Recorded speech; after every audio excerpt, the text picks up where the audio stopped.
Hello, welcome to Math for All, where we try to make math creative, curious, and inclusive for everyone. So, I'm Molly Vokey, and Heidi Subnani is not here today. My co host is traveling with her daughter on a college tour, so we're wishing her well on that. And so, it will be a nice conversation, a nice, intimate conversation tonight. So please follow us on Blue Sky, our Math for All YouTube channel, and our Facebook page. You can also find us at our website, mathforall.us. And if you're interested in our book, our Math Activators book by Didex, you can find that at the Didex website. So we are going to be talking to, well, we meaning me, I guess. I am going to be talking to Holly Burwell today about how we invite all students into math class. So let me introduce her. Holly Burwell is a teacher, author, learning facilitator, and instructional coach with students and educators in grades pre-K through 12. She consults through her business Inspired Mathematics, supporting math educators, and regularly presents professional learning sessions at regional and national conferences. Holly is a co-author of the math book Power Up Your Math Community, a 10-month practice-based professional learning guide, and the 8 Habits of Highly Effective Math Students and the Teachers Who Teach Them, both by Corwin. She worked as a math specialist in Great Falls Public Schools to lead and grow math achievement for over 10,000 students. Holly is committed to bringing joy to teaching and learning mathematics in schools. So let's bring her in. Hi, Molly. Hello, how are you? I'm so great. Thank you. That was such a nice intro. Oh, well, I'm so happy to have you here today. I'm sad that Heidi's not here because she was super excited to talk about your book. And when we create our schedule, we never know what is going to happen. We create it in the summer or in even sometimes in the spring, and then you know what happens. Yeah. You have enough kids to know that. I do. I have 4. And I also will be doing, college looks here coming up in the next year. So that's going to be great. Maybe. Yeah, I know. By the time you get to your twins, though, you will probably be like a pro at it, and maybe they'll have seen some of them. So I know, it'd be great. They'll do it on their own. Exactly. Well, we always like to start with what is your math story so that our listeners can get to know you a little bit. So that's great. I just listened to Peter's last week, so it was kind of fun listening to other people's stories. I think I was pretty typical. I did math, felt confident in it, but I was definitely a rule follower. So math was something that I could do, but there was something very pivotal. I actually remember in high school, I think I was a junior, and I left class, and on the way out that day, I heard my teacher tell another student, they were kind of snickering behind me and said, "Can you believe she asked a question in class today?" And it was just like this moment of like, I was so confused because I was like, it's getting harder. Like you have to do a lot more application. And I just felt so ashamed of myself and embarrassed. And like, I didn't want to go back. And I just think like it was so confusing to me. So, I just felt like maybe I really am not that good at it. Like I can pass that, I can get my A's, but it's just that sort of took the wind out of my sails. And I did fortunately finish high school with 4 years of math and went on and became a teacher, obviously. But it wasn't until that I was a couple of years into teaching, and I had been teaching a lot of math in elementary school, and I had the best professional learning. I mean, it was so incredible. I know. And all of a sudden I was on fire again. And I think what happened was the person running the professional learning, Renee Everling, I'll never forget her. She's incredible. She said, well, how did you think about it? And I was like, wait, she actually wants me to share like what I think about something. And that was such an opposite message of like, I can't believe you asked questions. And all of a sudden I was like, is this what it feels like to actually feel like you're a part of something mathematically? And I was just on fire after that. And I could not get enough. It was like, I was reading all the books, I was trying all the things. And I thought, I just need to always do this. I can't stop, because for the first time I felt mathematical, like I was learning math. So, I mean, that's really that's kind of my journey. And I would say a lot of it at the beginning is very typical for a lot of people. They do pretty well because, you know, they can follow rules, and then sometimes it goes positive and they keep going, and sometimes they have negative experiences. So, yeah. But you know what strikes me about your story is both of those two events could be considered somewhat minor, right? Mm-hmm. Like somebody Yeah. just saying a little comment, but happened to be in earshot, and then somebody else just asking you the question, how did you think about that? Which is something that teachers ask kids all the time. Yep. But maybe not in math class. So it just strikes me at how impactful something that could be considered so small was for you, and you were good at math according, you know, relatively good at following rules and getting the grades and whatever, but you didn't feel effective. And well, and I, you know, like a couple weeks ago, I was at NCSM. I was listening to Peter Liljedahl speak, and he was talking about that, you know, people just want to be seen, right? Like we want to be seen for our efforts. And, you know, I wasn't necessarily looking to be the best. I wasn't necessarily on fire, but I wanted to know that if I had something to say, that it would be valued. And then it's there's something that is such a rush to have, like, oh, I really want to hear what you have to say about that. And then it sort of filters out to everyone else, because then you become curious about how other people think about things. And I think it just unlocks something, because for so long, you know, and we'll talk about this definition of mathematics. Like everyone says, oh, I love it because it's so black and white. It's either right or wrong. And then when you discover that it's not really, I mean, I don't see it that way anymore. It's so colorful. The shades of gray are incredible that because you're listening from how other people think about it, you know. So. Yeah. It's amazing what can impact you to make you feel one way or the other. And so we need to be super conscious of that. But actually, that's a great lead in to the question that we're going to be talking about today, right? How can we invite all students into math class? Yeah. You know, in the last, I mean, I guess throughout my career, I think the biggest thing was that you know, when you're working with students, you've always got this group of students that seem to, you know, even if you never showed up during the day as a teacher, they're somehow going to kind of do well, or they're going to just keep going. And then we always talked about like, oh, we've got students who tend to love, I try not to use the words high and low. In fact, those kind of make my head twitch a little bit. So, but, you know, typically we would call them high, but what we're saying is, you know, in the moment, they understand what's going on, right? They're doing fine. But what I was watching is like, why is there always this chunk of kids that always feel so left out?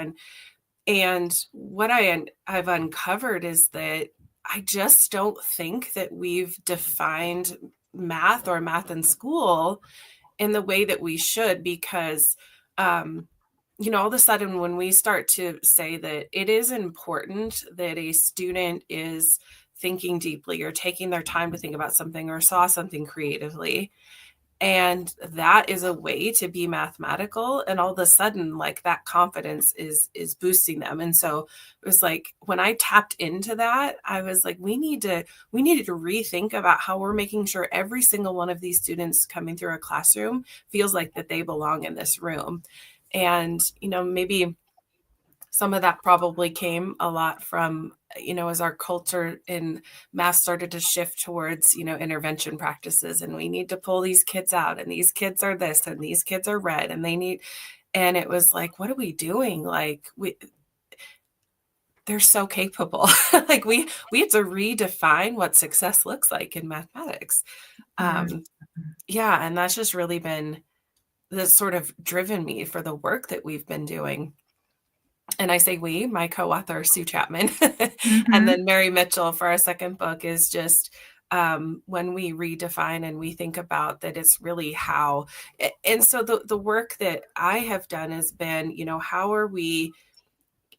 how do kids engage mathematically? Because I think the most important thing that we can think about is that a kid feels competent and capable and confident in mathematics.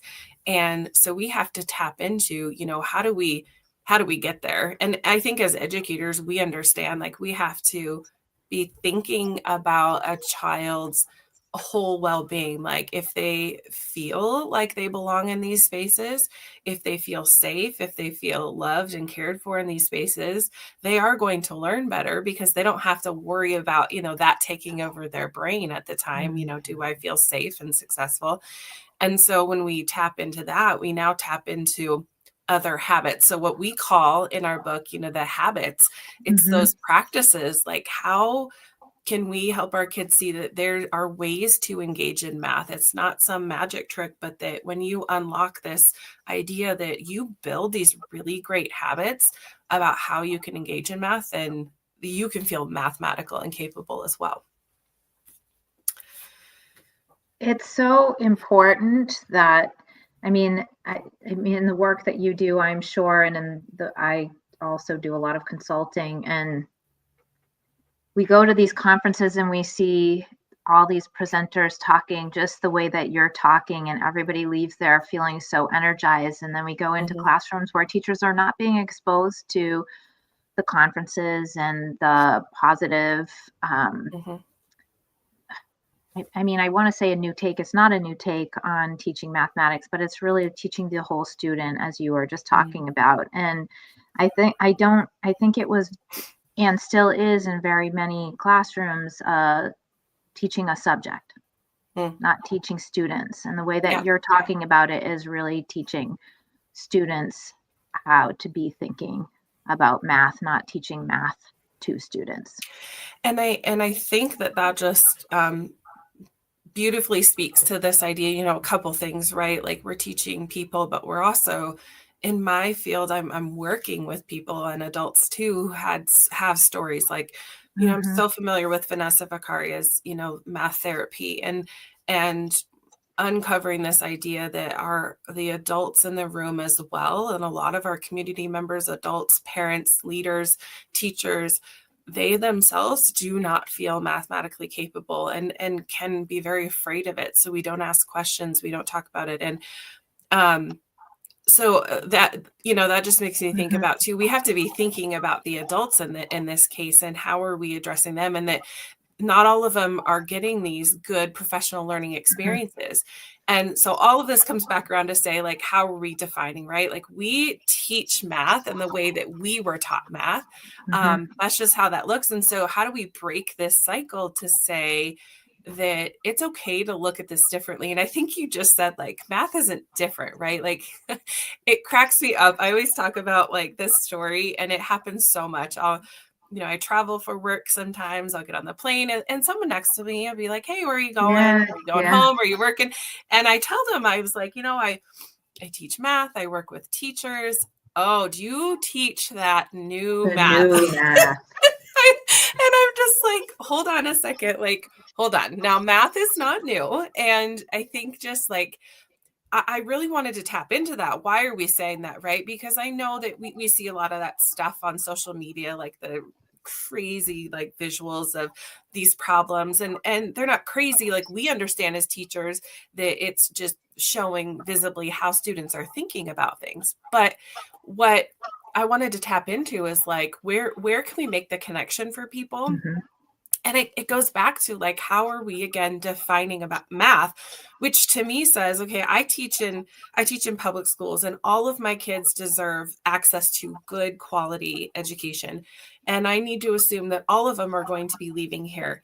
And so what is the thing that I can do to make sure that I keep that in mind, which is I need to make sure that we're not saying you're math people and you're not. And some people get math and they're not. So it goes back to that definition of, I have to be thinking about that. How do I get you into this math space and make sure that you belong here and tap into what this looks like for you? Oftentimes, I'll go in and work with students and I'll say, let me do a number talk with your kids just so I can, learn about them and what they're doing. And we're done. And a teacher will say, that student has never shared before, has never shared. And they'll say that, unfortunately, oh, that's my low student, right? And I'm like, well, let's talk about that for a minute. Let's talk about, why don't they feel mathematically confident, capable? Well, they had a voice today. And now we can tap into, did you notice the kid that you just spoke about had the most creative strategy during our number talk today too, because we validated them and how they were thinking. So this idea of new math, it's saying, how do we tap into the natural brilliance that we all carry? And we notice what you're doing, we name what you're doing, and we make it visible for everyone else. So I say, oh, I noticed that you're using your background knowledge and you found a pattern. And so I'm naming that for the kids, that so-and-so found a pattern. And when you find a pattern, you're thinking mathematically, it can unlock other things. Did you know that you can also be a pattern seeker? And when you do that, you're thinking mathematically, it helps you when you get stuck, right? So like now we're giving them something that lasts beyond just this problem today. Yes.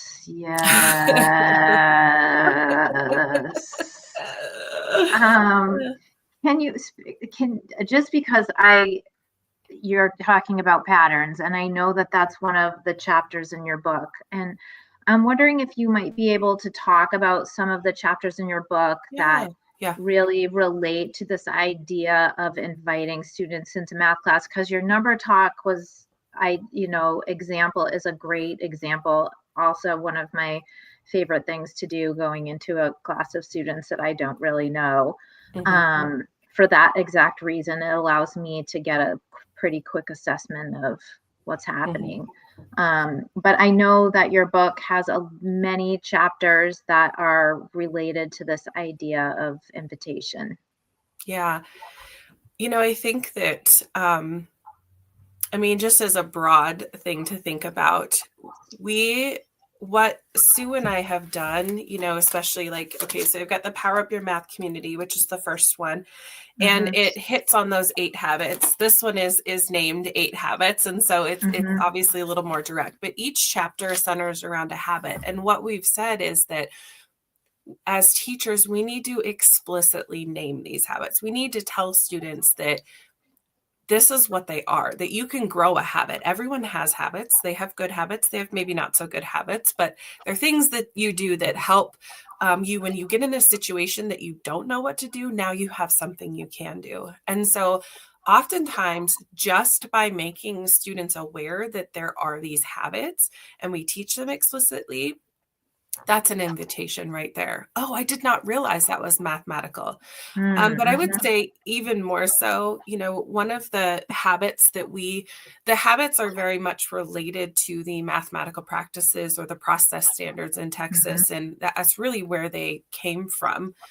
But what we did add was, math habit 8, which is, I see myself as a mathematician. And to us, that's this idea of math agency and identity, that kids need to know that they have choice, they have agency over their learning. And when they have agency, when they have a set of tools that they can rely on, when they're confronted with any sort of problem, they feel confident to go into their toolbox and start something and try something.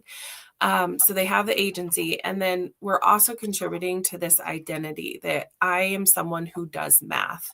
And I know that because not that I can solve this problem that is 2 plus what equals 10. Okay, yes, that's a computational problem, but that I can employ some tools and that I can tackle this challenge. So I think when we're saying we're inviting everyone, the goal for us is that by teaching these habits explicitly and then nurturing them in the classroom through everything we do, we're saying that every student has the ability to grow these habits, which in turn allows them to solve any problem that they come across. And I think what's unique too about this work is that we specifically wanted teachers to know too that like you maybe didn't have the experiences that you are now being tasked with teaching to your own students. So we want you to take a step back and take inventory of your habits. Like which ones feel really familiar and comfortable,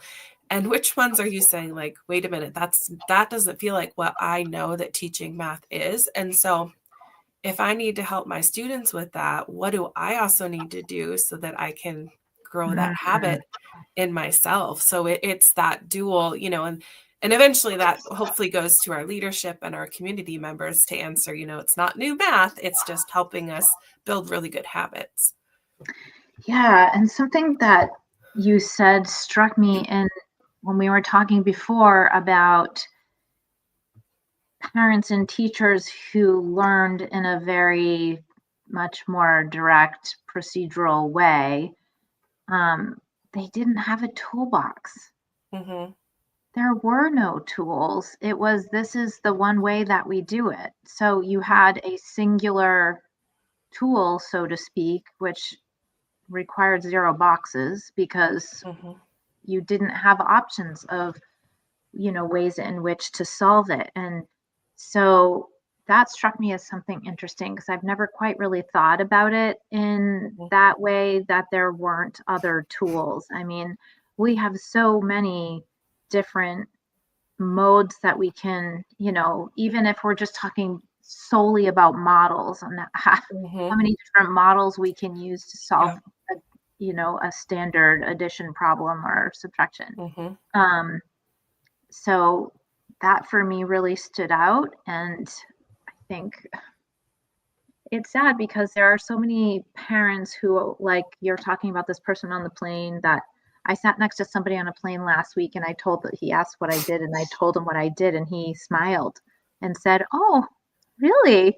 I was like, "Oh, I don't usually get that reaction." Yeah. Or I don't know about you, but they'll go, "You must be really smart." Yeah. And it's like, I'm not going to tell them any different. I mean, if you want to believe I'm kind of smart. Yeah. But just this stigma, right? That like, and I think that as you're talking about this, like this all reminds me of, what is our role as teachers and teachers of math? I think that for so long, a kid looked at a problem and it was like, okay, I can't do this problem. So I can't do math. I'm not mathematical. Yes. And so then what that led teachers to do is, okay, they can't do this problem. How can I help them with this problem? Yeah.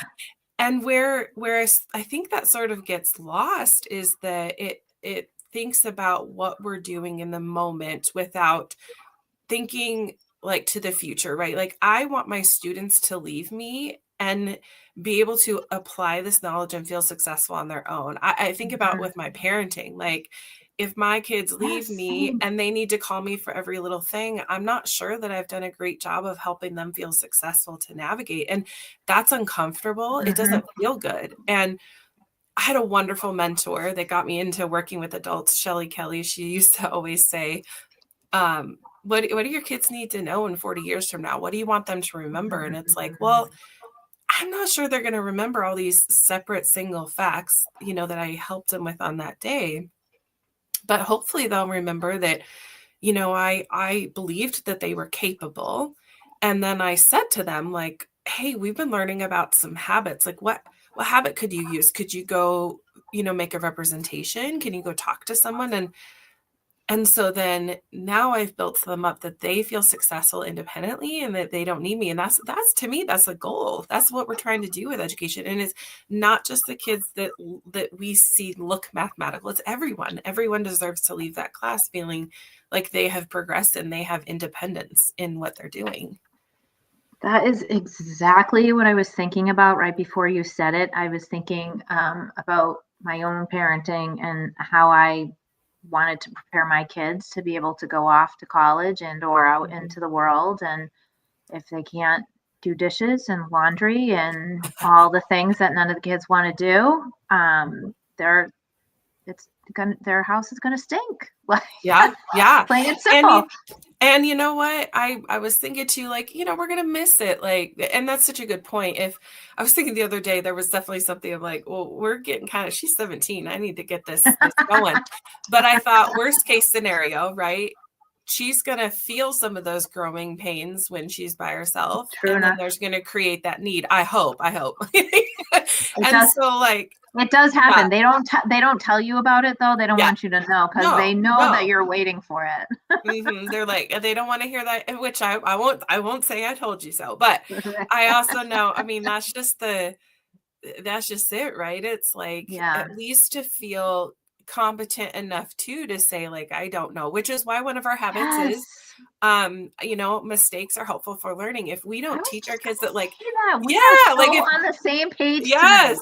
Yes, if they don't understand that, like, you literally can't learn unless you are making mistakes. Like, and Joe Bowler's done so much research on the brain and how mistakes really impact the way that we think and grow. But like my daughter started, her junior year of math this year and was like, after the first week, I just don't know anything. I feel like I shouldn't be in this class. I'm like, you shouldn't know anything. Like, you should be You, trying things out and doing it wrong, because then that'll help everything you do wrong, per se. You're going to say, oh, that actually helps me move this step further, this step further. And it's just not as beautiful mhm. when you don't have that. When you just know it, it's not the same. It's not the same. No, and also like that is a habit of mine that is not just useful in math. It's useful in Yep. every subject. It's useful in life because I mean, you're going to make 1 million mistakes in your life. And I mean, my latest mantra has been like, your mistake is just telling you what your next right step is, Yes. right? And that might not be the rightest step, Yep. but it's the next right step for you. Yeah. And that is something that, kids are who are afraid to fail, they don't take a lot of risks in their life. And Mm-hmm. what fun is that? How fun is life Well, if you're not taking any risks? yes. And I think that full circle, we're talking about our teachers again too. Like, I tell teachers all the time, like, we went into this field, we want to help. We don't want to see a Yeah. kid feel uncomfortable and struggle. But when you step back and remember, what is my goal, right? They have to be independent. How do we safely let them have that Yes. struggle and that frustration? It's the productive struggle that we hear quite often, and but that we facilitate that in a way that's meaningful, and then we specifically talk about it and reflect on it. So, one of our chapters on mistakes, not only are we explicitly teaching that mistakes are good, we've included a little piece of the Mhm. brain science for kids to like learn about. But then we say it's so important that you go back and you debrief with them, like, when you made that mistake, how did you feel? Yes. Um, and I talk about shame in there. I talk about the role of shame and how shame can sometimes help us feel like we need to hide that. But that when we get more comfortable bringing up those mistakes and saying, okay, what did that teach us? What do I do next? Then we're primed for real learning. Yeah. Do you talk specifically with kids about shame, or do you kind of talk around it, how mistakes are, more on the positive side, like mistakes are meant for learning and, Mhm. everything that you just said, but Yeah. you talk specifically about shame?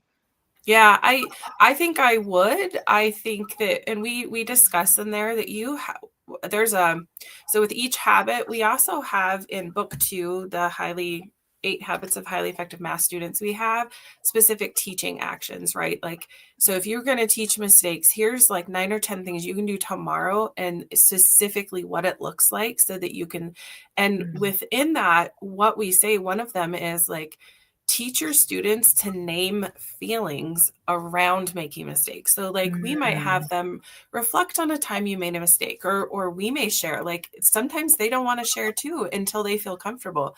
Like, okay, one time I did this thing, I made a mistake, and I sort of felt shameful because I feel like I should know how to do it, but I didn't know how to do it, right? So you're giving language to them.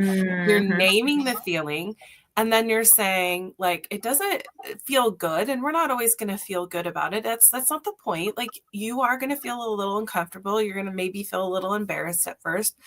But when you start to train yourself to say, like, okay, like, this is an opportunity to learn. What did I learn from it? But around that, right, you have to talk about the learning environment. Is it safe Mhm. in this classroom?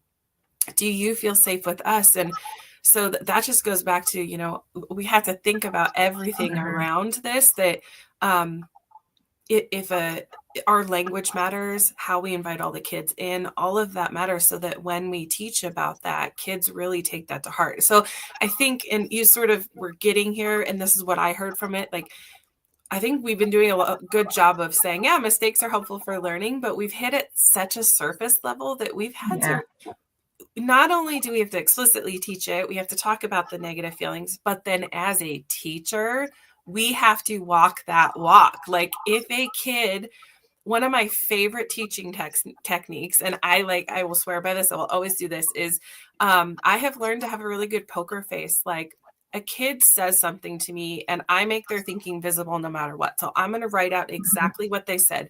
No changes. I'm not going to lift my marker. I'm not going to give them any indication on my face.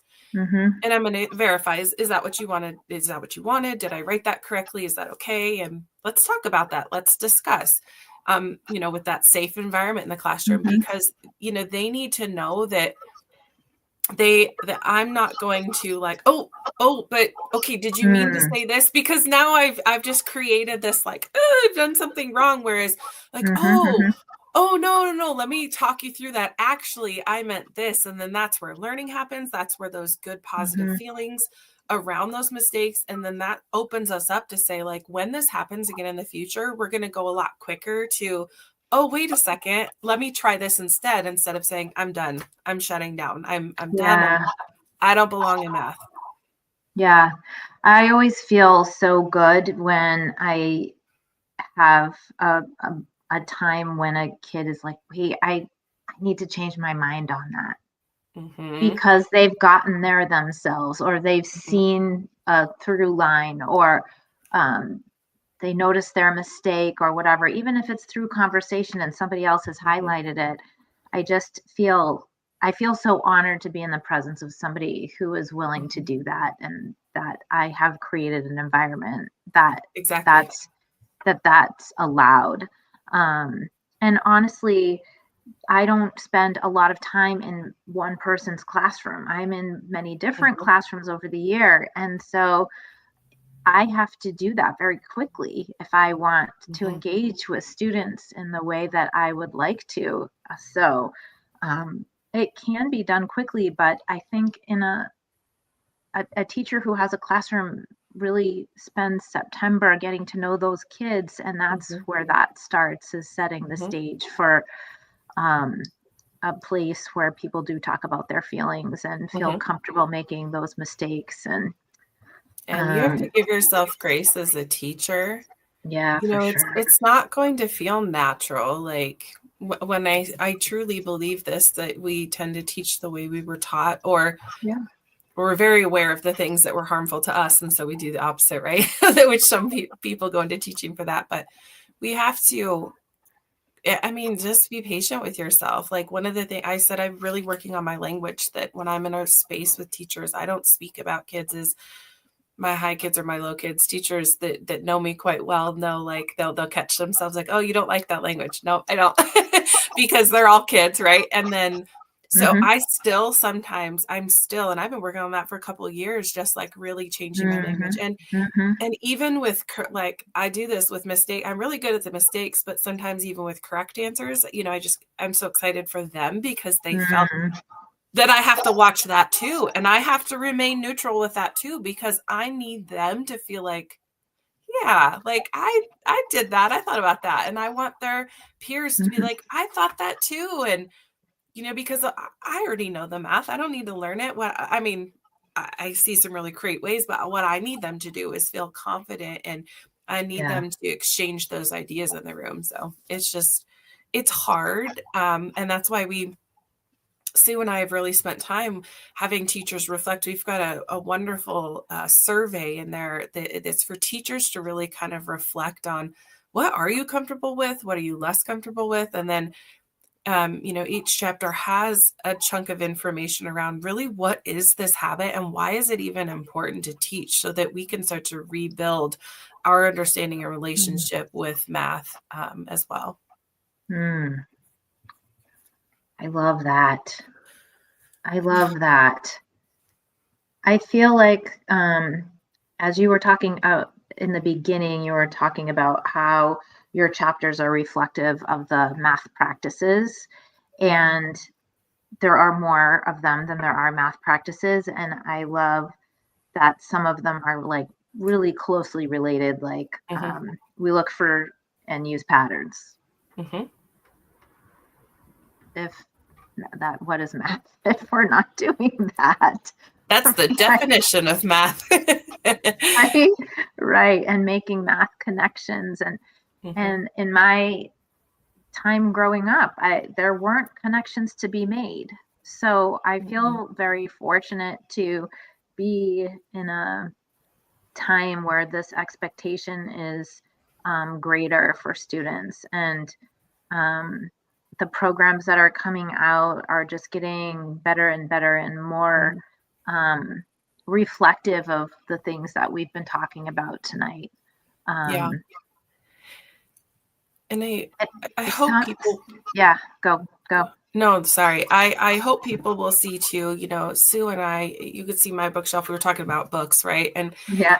Sue and I we are so inspired by the people that we work, colleagues and teachers and everyone around us, right? So you'll see a lot of these wonderful authors and their ideas. Like when we talk about the habit of, I see myself as a mathematician, I really see a lot of Vanessa Viccaria's work and her math therapy, like understanding that like I have a math identity. And then, Peter Liljedahl, building thinking classrooms, when we say that math should make sense, like we're expecting that kids should be thinkers and they should be reasoning and asking something to make sense. And when it doesn't, they should do something about it.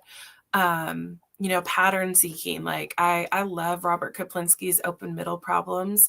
And his work around that, just having kids like really study those and unlock those, which gives everyone this opportunity to unlock their math potential through, patterning. And there's so many of the other authors and work that's out there that's so important that we've tried to, you'll see kind of a consolidation in there and a nod to a lot of these other authors, because we understand that their work is incredible and important. And this just kind of helps guide a teacher to this playbook of like, how can I really make these meaningful and build these habits within my students. Yeah, I'm just like, my brain is just going everywhere, because it's just to have this opportunity to, I love the direction we're going and just getting it more out there and hoping that our teachers have the materials they need, especially if they have constraints of like, I can only use these materials, and them feel empowered to look at those and know how to use them and feel successful with all of the kids in their room. Yeah. I think there's, with the programs that are coming out, I think there's a greater chance of teachers being able to experience math in a way that they never have if they have had some professional development in how to use that program, because they are digging deeper and they're doing fewer problems and they're really talking about multiple different ways of solving things and how are we making connections and all of the things that are a part of your book and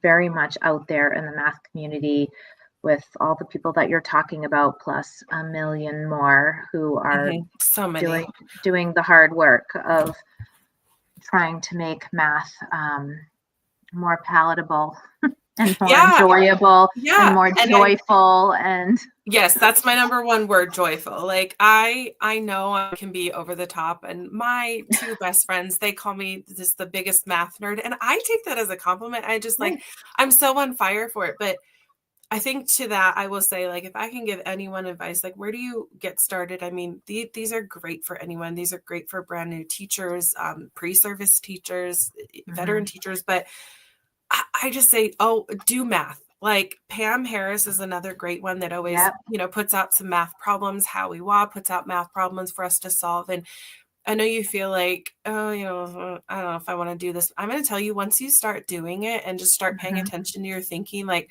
doing math problems is a way for you to sort of start unlocking that. I know for me, that was something that was like, okay, I'm going to actually solve this intuitively. Like if I wanted to trust myself, like, what do I think I would do? And when I started doing that, I was like, oh my gosh, I feel really powerful. Math has made me feel powerful. Yeah. I think I haven't been listening most recently, but listening to Pam and Kim's. I was going to say We Can Do Hard Things. That's not what I mean. Math is they're powerful. yes, kind of the same, right? Yeah, I mean, yeah, so close. Just the idea of that they have a podcast where they actually do math problems out loud is kind of incredible, because most people feel like they need to see it, and it's really an interesting conversation to hear people talking about their strategies without using any, without seeing any models or any written work. So I'm with you. I love all of this. I feel like my daughter is studying to be a teacher. She's in a master's program, and I think I'm gonna get her your book for Oh, I love it. for Christmas.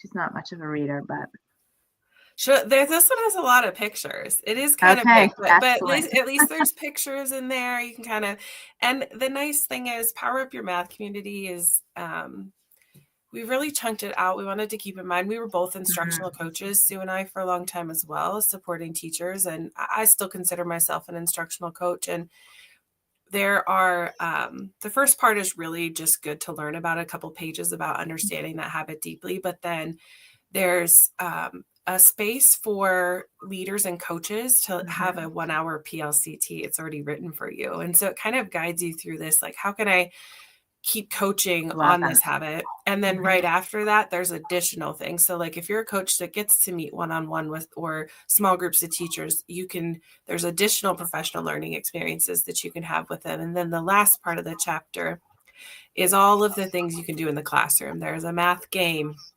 a number sense routine, a manipulative connection, literature, brain research, family letters that you can use. And then of course, a spotlight on equity, because we just think that we have to make this as visible as possible to help us understand that, get rid of some of these myths that some people don't belong in math. And so we've tried to hit on that as well. And so I just think that, that would be a great, great start and be fantastic. Wow. So amazing. So how can our listeners learn more about you? Tell us what's happening. Well,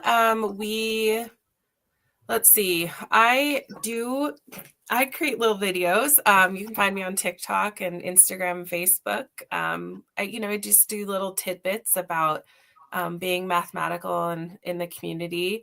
I do have a website, which I know we will share. inspiredmathematicsmt.com. There's just a little information on there. I've linked a few things, but definitely reach out. We've got 2 books on corwin.com, and you can find both of them there. One of the things that's nice is they are related. They're both related around the habits, but you don't have to read one or the other in any certain order.